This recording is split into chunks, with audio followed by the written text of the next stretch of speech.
Walang kekek. Wiwit aku cilik nganti sayaene gerange. Nggih. Niku sing kepenak dirungokke. Wah, kuno ning mirasa. Yang diajak ngobrol ke depan, yang tidak di belakang. Iku sopan-sopane wong ngoten niku. Kono-kono. Sumingkir saka papan kene ayo Mandura. Walang kekek wiwit kula niku ngendangi Ibu Hajah Waljinah. Nggih.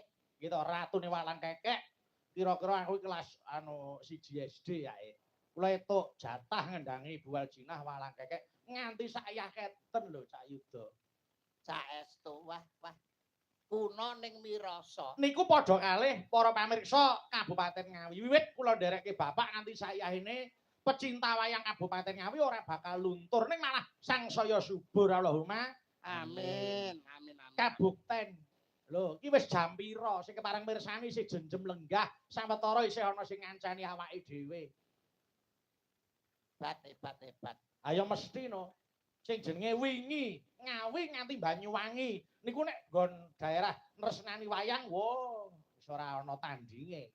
Utaminipun mapan wonten ing Kabupaten Ngawi. Betul. Menika saestu minded dumateng wayang kulit. Nggih. Ora mung ngemongke nggon guyon, nggon lagon, tapi nggon lakon niku nggih digatekne saestu. Oh, estu. Yai mriki niku gatekke marang lakon tenan. Ana banyolan digeguyu, ana sanggit digatekke, ana sabet ya diapresiasi, ana gending ya dimakke. Mula mbombong sing nyambut gawe. Muga-muga para pamirsa sing bengi iki dadi penonton, taun ngarep dadi penanggap. Allahumma amin. Ayo kudu ngono. Saestu nyicil ayem niki jelas setunggal sing mlebet taun ngarep. Sapa? Mbah Lurah.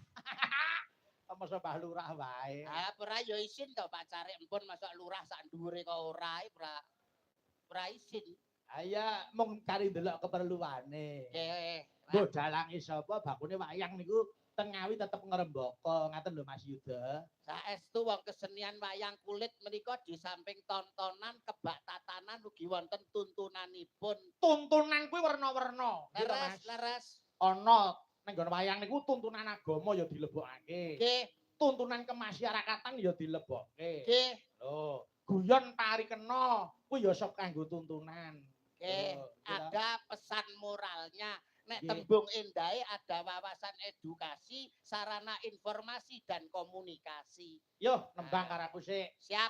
Dina Senin Mas Yuda. Aku neng Sragen mlaku karo tuku duren. Ana wong wedak Kok